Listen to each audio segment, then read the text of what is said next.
Assalamualaikum warahmatullahi wabarakatuh. Salam sejahtera untuk kita semua. Semoga Tuhan Yang Maha Esa selalu melindungi kita dan menganugerahkan kesehatan kepada kita semua, serta semangat untuk terus belajar. Pada pertemuan kali ini, dalam mata kuliah audit internal, pokok bahasan kita adalah berkenaan dengan konsep dasar dalam audit internal. Apa itu audit internal? Audit internal merupakan proses penilaian dan evaluasi secara sistematis dan objektif yang dilakukan oleh auditor internal terhadap pengelolaan bisnis dan manajemen perusahaan. Tujuannya untuk memeriksa dan mengevaluasi berkenaan dengan kegiatan operasional perusahaan, termasuk di dalamnya adalah bagaimana kinerja finansial dan proses pelaporan akuntansi yang disusun oleh manajemen perusahaan tersebut. Selain memberikan nilai dan evaluasi, seorang auditor internal biasanya juga akan memberikan masukan-masukan apabila laporan kinerja yang dalam hal ini berkaitan dengan keuangan mengandung hal-hal yang berpotensi menurunkan reputasi bisnis, sehingga saat laporan dibawa ke tahap audit eksternal, perusahaan akan terbebas dari resiko menerima opini audit final yang kurang baik. Sehingga dalam hal ini diperlukannya adanya proses audit internal. Pengertian lain dari audit internal yaitu sebagai suatu fungsi penilaian yang independen dalam suatu organisasi untuk mengkaji dan mengevaluasi berkenaan dengan aktivitas organisasi sebagai bentuk jasa yang diberikan bagi organisasi tersebut. Pengertian lainnya berkenaan dengan audit internal yaitu suatu aktivitas independen yang bertujuan memberikan keyakinan dan konsultasi yang dirancang untuk memberikan nilai tambah serta meningkatkan kegiatan operasi organisasi. Internal audit ini membantu organisasi untuk mencapai tujuan organisasi dengan memberikan suatu pendekatan yang sistematis dan disiplin untuk mengevaluasi dan meningkatkan efektivitas manajemen risiko, pengendalian, dan proses tata kelola organisasi. Sehingga dalam hal ini tujuan organisasi akan tercapai dengan baik, yaitu melalui tahapan evaluasi dan penilaian yang dilakukan secara independen oleh auditor internal. Auditor internal di seluruh dunia bekerja dengan cara yang berbeda tergantung dari lingkup audit yang diberikan oleh manajemen senior. Oleh karena itu, dalam mendefinisikan audit internal akan mengalami kesulitan. Dari beberapa definisi tersebut, ada dua definisi yang diberikan oleh IIA atau Institute of Internal Auditor, yaitu sebagai organisasi yang merupakan induk dari profesi audit internal. Dikatakan sebagai induk dari profesi karena Institute of Internal Auditor ini merupakan organisasi yang menjadi acuan dan penerbit standar praktek dalam pelaksanaan audit internal di seluruh dunia.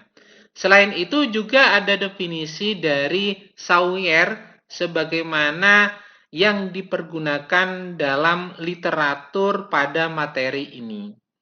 Menurut IIA atau Institute of Internal Auditor, audit internal merupakan suatu aktivitas konsultasi yang independen, objektif, yang dirancang untuk menambah nilai dan meningkatkan operasi organisasi. Dalam hal ini membantu organisasi untuk mencapai tujuannya dengan menerapkan pendekatan yang sistematis dan disiplin untuk mengevaluasi dan meningkatkan keefektifan manajemen risiko, pengendalian, dan proses dari pelaksanaan audit tersebut. Sehingga dalam hal ini diperlukan yang namanya audit internal. Selain itu, menurut Sawyer, audit internal ini merupakan suatu penilaian yang sistematik dan objektif oleh auditor internal dari berbagai operasi dan pengendalian dalam organisasi untuk menentukan bahwa yang pertama, informasi keuangan dan operasi akurat dan dapat dipercaya. Yang kedua, resiko perusahaan diidentifikasi dan diminimalisir. Yang ketiga, peraturan dari luar dan dalam organisasi dipatuhi dengan baik. Dan yang keempat adalah target operasi tercapai, serta yang kelima, sumber daya digunakan secara efisien dan ekonomis, dan yang keenam, tujuan organisasi tercapai secara efektif. Itu berkenaan dengan pengertian atau pendapat mengenai audit internal dari Institute of Internal Auditor dan Sawyer. Nah, sekarang pertanyaannya adalah apa yang membedakan antara audit internal dengan audit eksternal?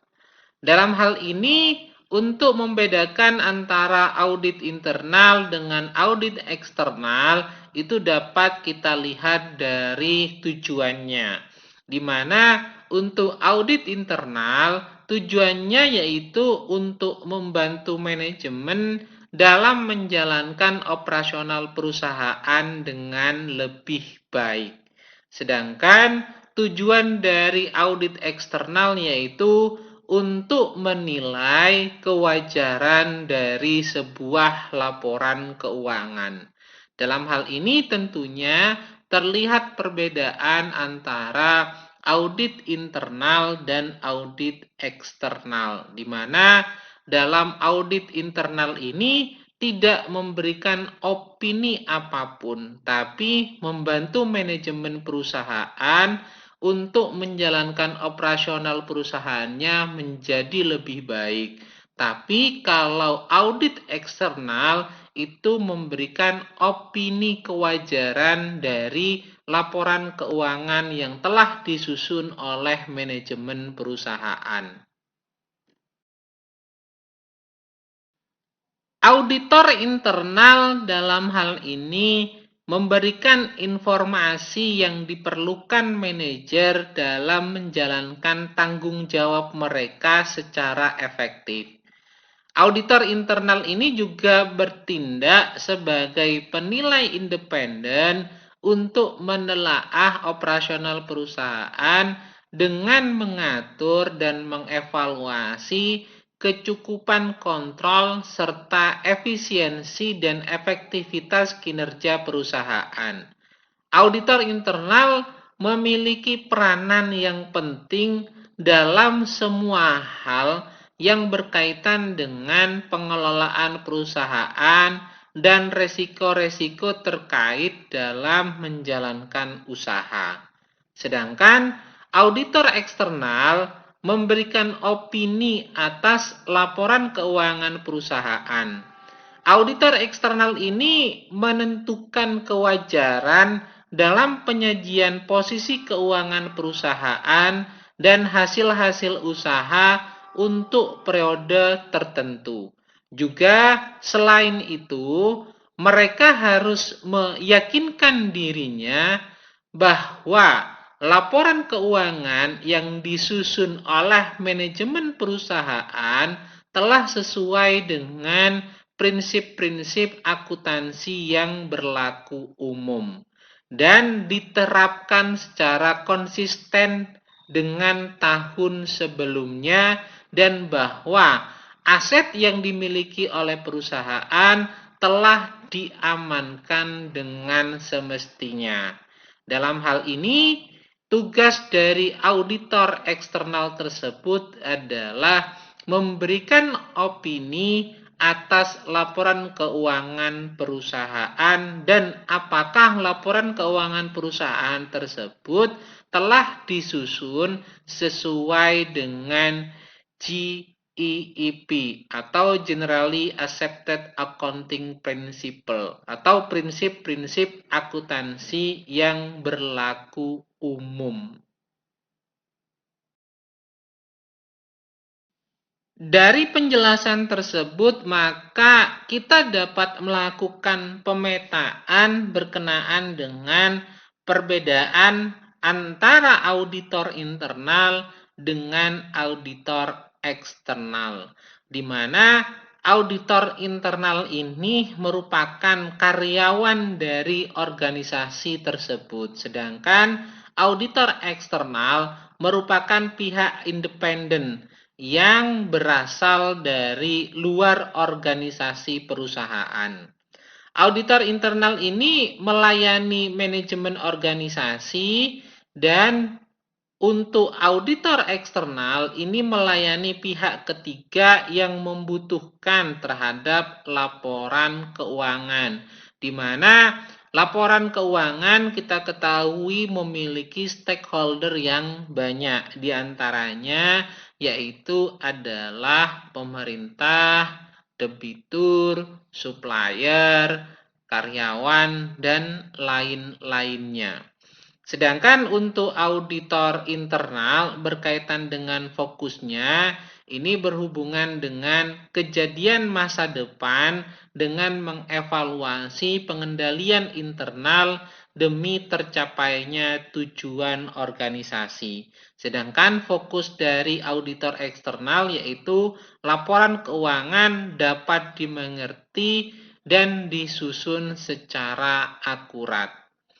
Dalam hal masalah fraud atau kecurangan, auditor internal ini berkenaan dengan kecurangan dalam setiap aktivitas selalu menjadi perhatian utama. Sekecil apapun fraud yang terjadi, ini menjadi perhatian utama bagi seorang auditor internal. Sedangkan bagi auditor eksternal, kecurangan tidak menjadi perhatian utama kecuali ditandai adanya salah saji dalam laporan keuangan. Indikator utamanya adalah berkenaan dengan sajian angka dalam laporan keuangan. Apakah yang disajikan tersebut itu berasal dari tindakan fraud atau tidak? Kalau berasal dari tindakan fraud, maka tentunya akan menjadi perhatian utama bagi auditor eksternal. Auditor internal ini independen dalam aktivitas yang diaudit walaupun berasal dari karyawan organisasi perusahaan tersebut. Sedangkan auditor eksternal ini independen antara manajemen dengan pemegang saham. Nah, auditor internal mereview terhadap keberlanjutan dari aktivitas operasional perusahaan. Sedangkan auditor eksternal ini mereview terhadap catatan pendukung laporan keuangan yang dilakukan secara periodik. Dari penjelasan tersebut berkenaan dengan perbedaan antara auditor internal dan auditor eksternal, maka dapat kita simpulkan bahwa auditor internal ini merupakan karyawan perusahaan atau bisa saja merupakan entitas independen yang ditunjuk oleh perusahaan.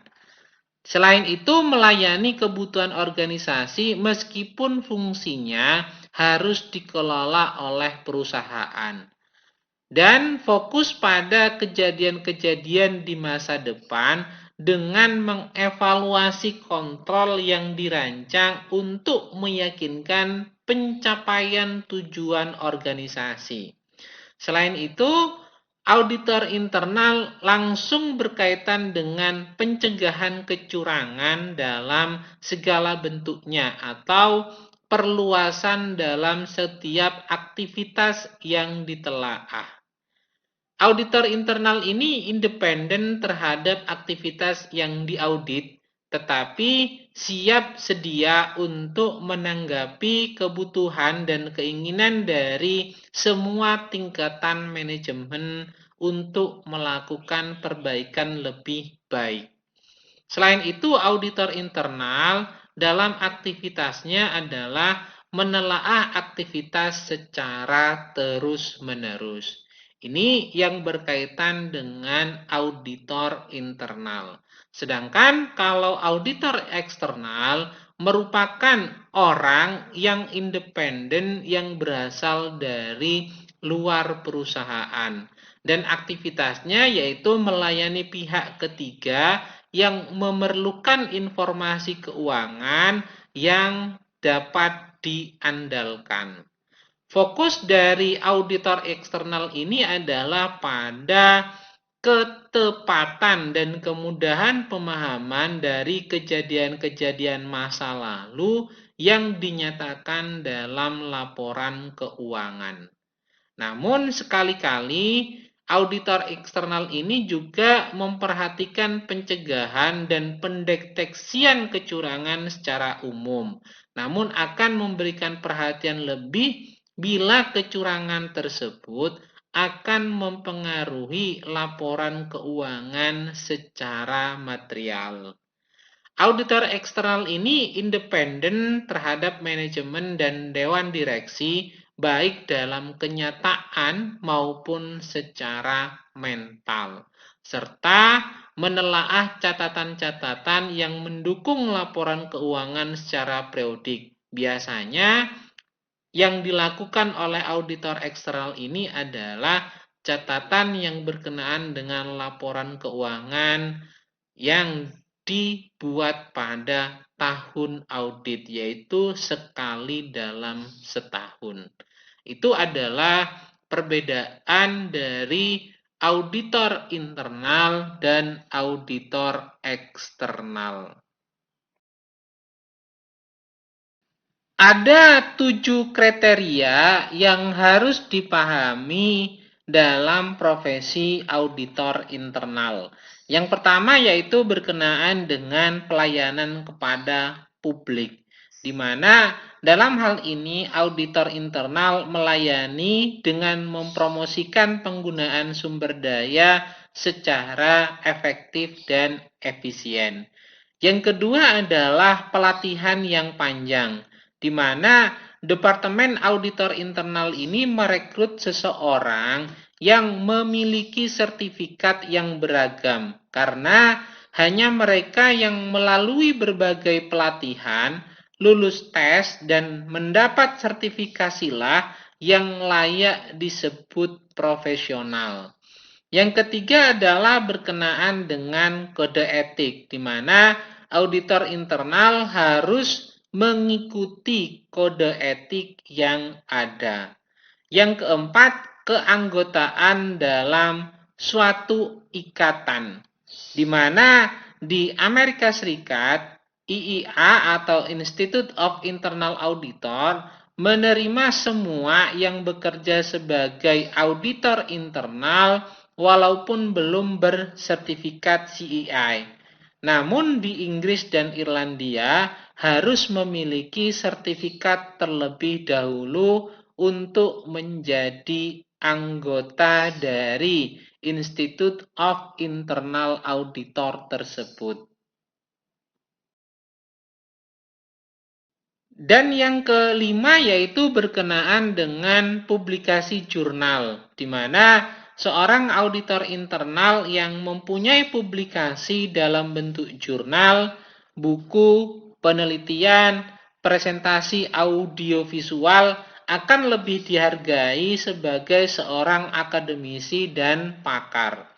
Yang keenam yaitu berkaitan dengan sertifikasi. Dalam hal ini, Institute of Internal Auditor memulai program sertifikasi pada tahun 1974. Kandidat harus melalui tes yang panjang, yaitu selama 2 hari, dan bagi yang lulus tes akan mendapatkan sertifikat CIA, yaitu Certified Internal Auditor. Dan yang terakhir, yang ketujuh adalah berkenaan dengan peluang kerja, yaitu untuk menjadi seorang auditor internal tidak harus berdasarkan sertifikasi. Setiap orang yang bisa meyakinkan pemberi kerja bahwa ia menguasai audit internal, maka ia akan diterima bekerja pada perusahaan tersebut. Itu yang berkenaan dengan 7 kriteria atau 7 hal yang berhubungan dengan profesi auditor internal. Selanjutnya kita akan membahas mengenai perkembangan audit internal, di mana audit internal ini telah berevolusi dari yang tadinya hanya akuntansi saja menjadi profesi yang berorientasi pada manajemen. Dulu audit internal hanya sebagai saudara tiri dari audit eksternal. Sekarang telah menjadi suatu ilmu tersendiri dengan fokus yang lebih luas. Audit internal modern ini menyediakan jasa-jasa yang mencakup pemeriksaan dan penilaian atas kontrol, kinerja, risiko, dan tata kelola usaha atau governance, baik itu perusahaan publik maupun privat. Aspek keuangan hanyalah satu aspek saja dalam lingkup pekerjaan audit internal. Dulunya auditor ini pernah dianggap sebagai lawan dari pihak manajemen. Namun sekarang auditor internal mencoba menjalin kerjasama yang produktif dengan klien, artinya dengan manajemen perusahaan, melalui aktivitas-aktivitas yang memberikan nilai tambah bagi perusahaan. Karena pergeseran paradigma atau pandangan tersebut atas fungsi audit internal ini baru terjadi pada akhir-akhir ini, maka audit internal yang memiliki aspek kerja yang lebih luas ini sering disebut sebagai audit internal modern. Berkenaan dengan perkembangan audit internal pada abad-abad permulaan, dapat kita pahami bahwa sejarah audit internal menunjukkan bahwa profesi ini telah berkembang secara sistematik mengikuti perubahan yang terjadi di dunia usaha. Setidaknya, ilmu dan profesi audit internal telah dimulai pada 3500 sebelum Masehi. Catatan sejarah mengenai peradaban Mesopotamia menunjukkan adanya tanda-tanda kecil yang dibuat di samping angka-angka transaksi keuangan. Tanda ini seperti titik, tanda silang, ataupun tanda centang yang ada pada saat itu merupakan potret dari sistem verifikasi yang telah dijalankan. Seseorang menyiapkan laporan transaksi sedangkan orang lain akan melakukan verifikasi atau pemeriksaan terhadap laporan yang telah disusun tersebut. Kontrol internal atau sistem verifikasi dan konsep pembagian tugas kemungkinan telah dilakukan pada masa-masa abad permulaan tersebut. Sejarah mencatat bahwa masyarakat Mesir, Cina, Persia, dan Yahudi pada abad-abad permulaan juga menerapkan sistem yang sama, di mana orang-orang Mesir misalnya mensyaratkan adanya saksi dalam transaksi penyerahan padi ke lumbung desa dan mensyaratkan adanya dokumen yang sah untuk transaksi tersebut. Orang Yunani sangat mementingkan kontrol atas transaksi keuangan. Catatan sejarah tentang masyarakat Yunani menunjukkan diperlukannya proses atau prosedur otorisasi dan verifikasi. Sistem kontrol mereka, yaitu orang-orang Yunani, biasanya dikatakan bisa cukup aneh. Mereka lebih suka mempekerjakan budak sebagai petugas pencatat karena bila sesuatu terjadi, maka penyiksaan terhadap budak guna mengorek informasi dianggap sebagai cara yang lebih efektif daripada harus menanyakan kepada karyawan yang bukan budak di bawah sumpah. Sedangkan pada zaman kerajaan Romawi kuno, ada istilah sistem dengar laporan, di mana seorang karyawan akan membandingkan catatannya dengan catatan karyawan lain.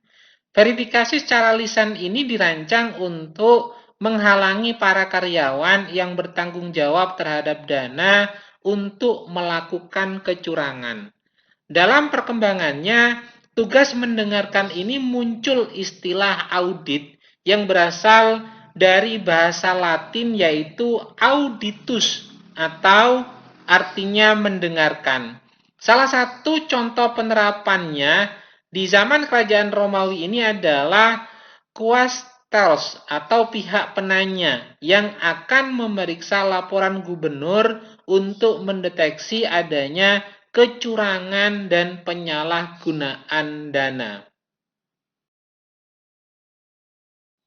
Sehingga dapat kita simpulkan bahwa pada saat abad-abad permulaan berkenaan dengan audit internal ini, yaitu pada zaman Mesopotamia ditemukan catatan dengan tanda-tanda yaitu titik centang sebagai tanda verifikasi.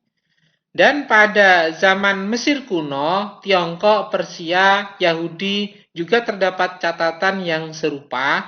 Contohnya yaitu orang Mesir meminta saksi untuk melihat gandum yang dibawa ke lumbung, kemudian meminta tanda terima bahwa gandum telah diterima. Sedangkan pada Romawi kuno mempekerjakan hearing of account, di mana hal ini berhubungan dengan sistem dengar lapor dan para pejabat negara akan saling membandingkan catatan yang dimilikinya. Hal ini ditunjukkan agar tidak terjadi kecurangan dalam pengelolaan dana. Sedangkan perkembangan audit internal pada abad-abad pertengahan menunjukkan ketika kerajaan Romawi jatuh, sistem moneter dan kontrol internal pun ikut hancur. Baru pada akhir abad pertengahan, yaitu para pengusaha meminta bukti penerimaan yang menjadi hak mereka. Para raja dan hakim menerapkan audit awal yang kemudian diikuti oleh abdi negara yang ditunjuk selanjutnya. Perdagangan Italia yang ekspansif pada abad ke-13 membutuhkan pencatatan yang lebih rumit sehingga lahirlah sistem pembukuan berpasangan atau double entry, yakni setiap transaksi dicatat baik pada sisi debit maupun pada sisi kredit. Sistem ini membantu para pengusaha dalam mengontrol transaksi dengan para pelanggan dan pemasok, serta juga membantu mereka mengawasi pekerjaan karyawannya. Audit dilakukan dengan serius, bahkan seorang auditor yang mewakili Ratu Isabella ikut menemani Columbus dalam menjelajah dunia. Sehingga dapat kita simpulkan bahwa pada saat abad-abad pertengahan berkenaan dengan perkembangan audit internal ini, yaitu ketika Kekaisaran Romawi runtuh, begitu juga terjadi keruntuhan pada sistem moneter dan pengendalian keuangan. Penguasa-penguasa yang kemudian muncul baru menuntut adanya bukti pendapatan mereka, sehingga ini menjadi momentum timbulnya audit pertama. Kemudian dilanjutkan dengan pencatatan double entry, yaitu pada debit dan kredit yang menyebabkan audit diadakan dengan lebih serius.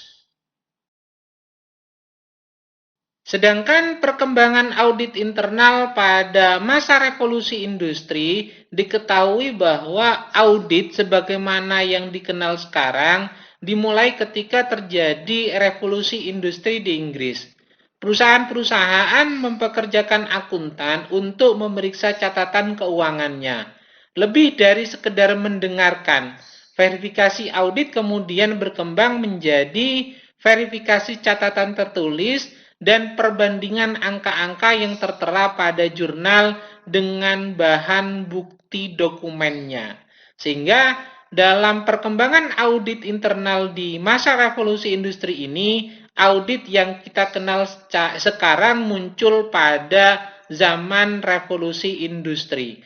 Verifikasi audit lebih kepada mencocokkan antara catatan dengan dokumen pendukung dari transaksi tersebut. Sedangkan perkembangan audit internal pada saat ini yaitu audit bersamaan dengan investasi yang dilakukan oleh orang-orang Inggris melintasi lautan menuju Amerika Serikat pada abad ke-19. Orang-orang Inggris yang kaya raya menginvestasikan dana yang cukup besar di perusahaan-perusahaan Amerika Serikat, dan mereka menginginkan adanya verifikasi independen atas investasi mereka.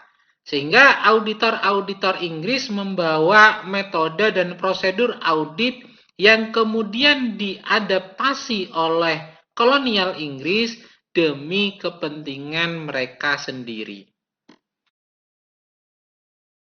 Sehingga memunculkan yang namanya Undang-Undang Perusahaan Inggris yang menyebabkan pentingnya pertanggungjawaban kepada investor.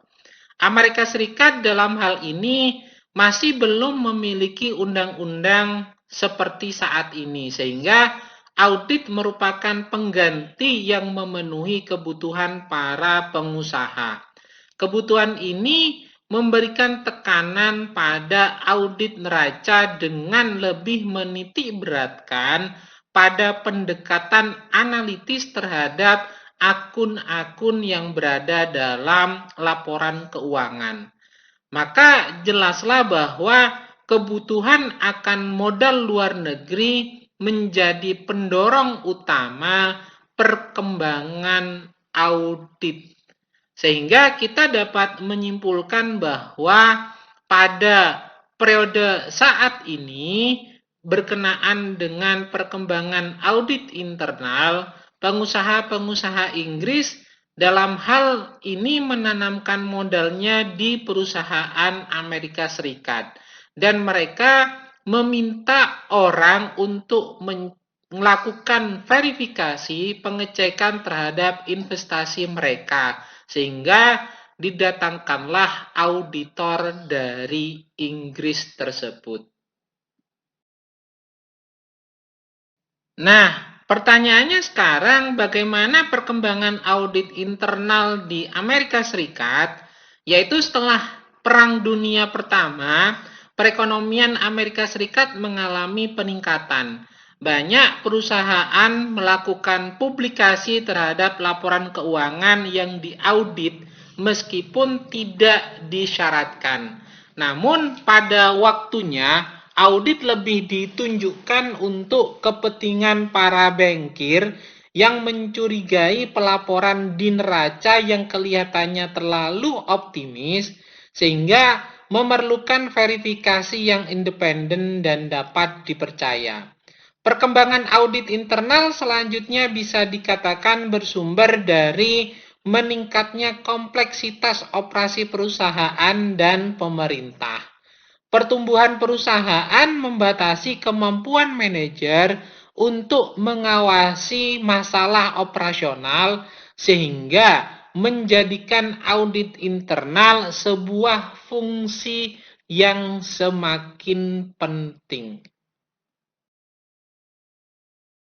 Sedangkan perkembangan audit internal di Indonesia saat ini profesi auditor internal turut berperan dalam implementasi good corporate governance yang dilakukan di perusahaan dan juga good governance yang dilakukan di pemerintahan. Perkembangan terhadap minat audit internal ini sangat berkembang sekali di Indonesia disebabkan adanya beberapa kasus kecurangan yang terjadi baik di pemerintahan atau di BUMN maupun di swasta, sehingga semakin menuntut peningkatan peran auditor internal dalam mengawasi jalannya roda operasional perusahaan. Profesi auditor internal sangat dibutuhkan oleh suatu organisasi apapun, baik perusahaan swasta, BUMN atau BUMD, perusahaan multinasional, perusahaan asing, pemerintahan, lembaga pendidikan, atau organisasi nirlaba. Dalam melakukan rekrutmen terhadap tenaga auditor internal untuk suatu organisasi, selain dapat diambil dari karyawan atau staf dari bagian atau divisi lain, juga diperoleh dari pihak luar organisasi, baik yang telah berpengalaman maupun yang baru lulus dari perguruan tinggi. Persaingan dalam memperebutkan posisi auditor internal ini ternyata lebih ketat dibandingkan posisi tenaga staf akuntansi atau accounting staff atau auditor untuk kantor akuntan publik. Sebab auditor internal dapat diperebutkan oleh lulusan dari berbagai disiplin ilmu serta berbagai pengalaman kerja. Pembahasan terakhir dalam materi kali ini yaitu berkenaan dengan Sarbanes-Oxley Act atau SOX, di mana Sarbanes-Oxley ini merupakan undang-undang atau hukum federal yang berada di Amerika Serikat yang ditetapkan pada tanggal 30 Juli 2002. Pencetusnya yaitu Paul Sarbanes, yaitu seorang senator, dan Michael G. Oxley sebagai representatif. Hal ini dilakukan sebagai tanggapan terhadap sejumlah skandal akuntansi perusahaan besar yang terjadi di Amerika Serikat, yaitu diantaranya adalah Enron, Tyco International, Adelphia, Peregrine System, dan WorldCom. Skandal tersebut yang mengakibatkan para investor hilang kepercayaannya atas laporan keuangan dan audit laporan keuangan yang telah dilakukan oleh auditor. Berkenaan dengan skandal yang terjadi, terutama skandal Enron dan WorldCom, muncul karena kelemahan dari standar akuntansi keuangan, di mana standar akuntansi keuangan gagal dalam mengakomodasi perkembangan bisnis yang sangat cepat. Adanya kekosongan standar mengakibatkan pihak perusahaan memanfaatkan kesempatan menggunakan judgement yang mereka pikir tidak melanggar terhadap sebuah standar. Enron sebagai perusahaan penghasil energi terbesar di Amerika telah menyajikan laporan keuangan yang menyesatkan. Ketika hampir bangkrut, labanya telah disajikan melebihi yang seharusnya dan hutang yang disajikan lebih rendah dari yang sesungguhnya. Ini yang terjadi karena manajemen melakukan kolusi dan publik baru mengetahui hal tersebut setelah labanya turun drastis dan bursa efek di Amerika Serikat menemukan bahwa laporan keuangan perusahaan tersebut itu menyesatkan. Ini rangkuman mengenai kasus Enron, di mana Enron ini merupakan perusahaan yang bergerak dalam bidang energi dan merupakan perusahaan ketujuh terbesar di Amerika Serikat yang perkembangannya hanya dalam kurun waktu kurang lebih 15 tahun.